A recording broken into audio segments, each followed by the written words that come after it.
Så er det nu vores livs kamp. Hvis vi vinder denne kamp, bliver vi udødeliggjort i historiebøgerne. Vi er nødt til at få stoppet deres forsvar. De kan ikke bare løbe igennem os. Spænd nu de skide muskler, som vi har, og lad være med at spille som tøser. Kom ind og få sækket den quarterback. Smid ham så hårdt i jorden, at han aldrig nogensinde kommer op igen. Kom nu for satan op i gear. I skal kigge efter nummer 87. Han har nogle skidegode hænder, og han er gigantisk. Tackle ham eller lav en fejl. Hellere det, end han får bolden.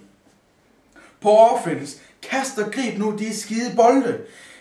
Sats, vi er ikke favoritter til den kamp, men vi skal fandme vise, hvad vi er lavet af.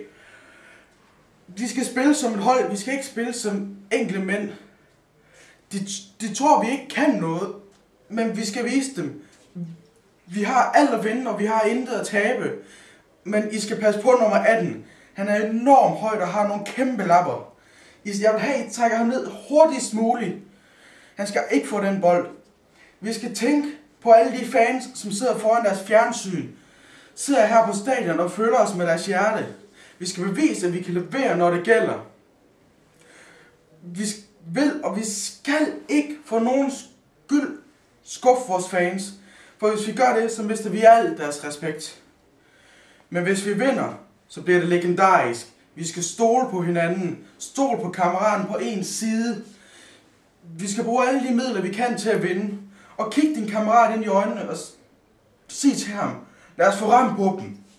Enten så spiller vi os hold, eller så taber vi kampen alene. Så gå nu ud og kæmp, som om det galt liv eller død.